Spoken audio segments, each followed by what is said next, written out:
Welcome back to assignment 3. We've just done tasks 1 to 3 and now we'll do 4. We should have always run pretest. As soon as you've done something, run pretest, run your script every single time. Yay, got it right. So we haven't got this one right because we haven't done it yet. It says that we haven't defined a variable e. If we look up, it's true. We've not actually uncommented this line yet. From recording these videos, I realized I have the loudest keyboard ever. So yeah, sorry about that. So the next question asks us to estimate the modulus of elasticity. This is really important in engineering. It's basically where we want most engineering structures to be, is in the elastic regime, in this regime here. Okay?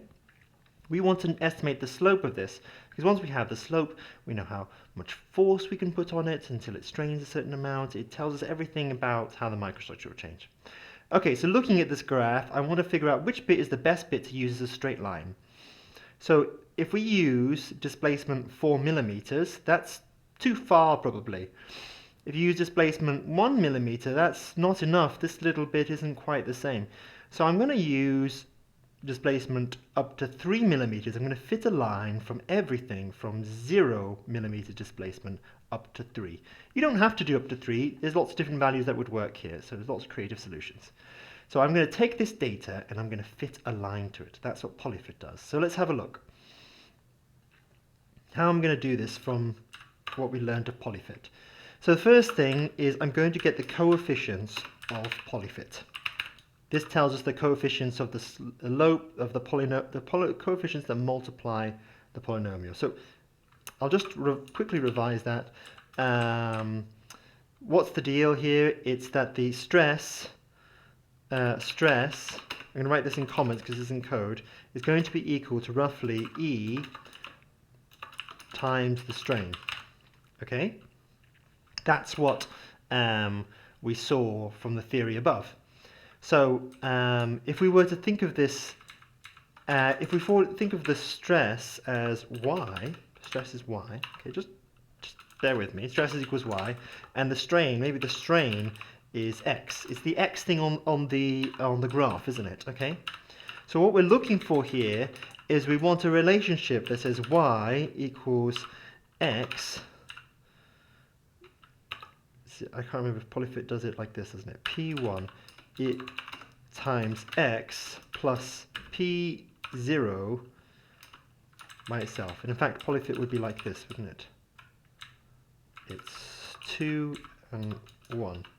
How would we find out? We'd go to the MATLAB help, and I think I've done it wrong. It's 1 and 2. Okay. So where the 1 and 2 here depends on the order of the polynomial you use. So that's what we're doing. We're fitting for this. We're finding P1 and P2. When we have P1, that will equal E. So that's the explanation.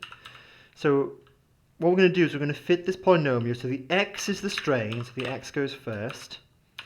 I'm just going to go back to the documentation because you should always double check documentation. If I'm in doubt, I go to documentation. Polyfit. Okay, so yes, you put x first and then y. N is what's the maximum power to the x. We want a straight line, so n has to equal 1. So P1, that's the first one, P2 is the next, so yes, I got it right.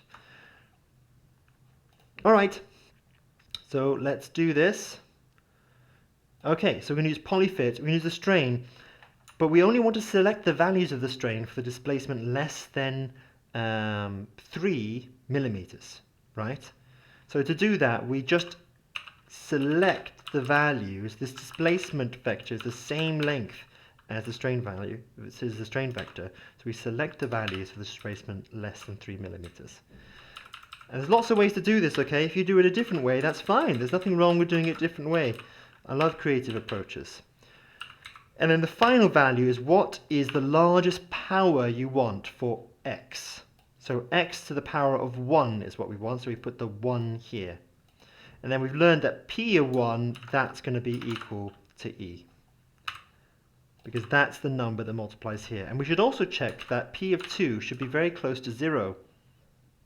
So we have a look. So we'll run the pretest, and we'll see how much p 2 gets. that P2? It looks quite big, doesn't it? I guess it must be small in comparison to P1 and the other components. We can check that. In fact, let's do a better check.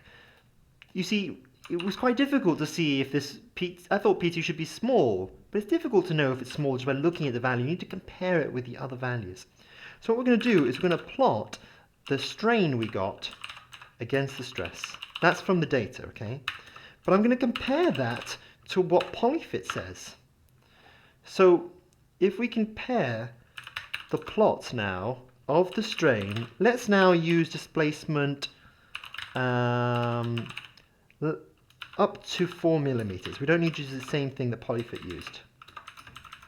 And we're going to compare the predictions made by this polynomial that we fit to the data. So we can use polyval. We've used that for a previous assignment. Have a look at assignment 2, I think. And you have to give P, which you got from here.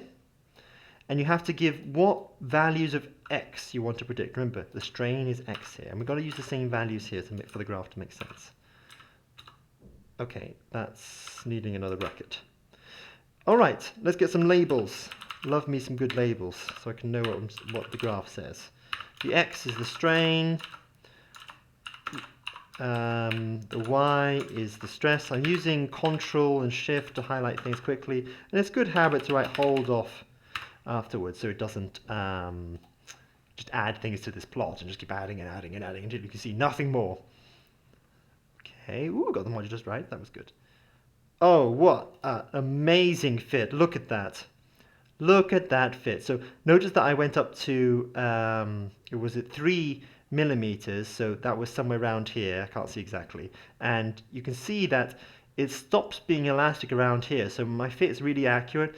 If you use the data just this beginning bit, that wasn't quite accurate too, but there were many choices that worked.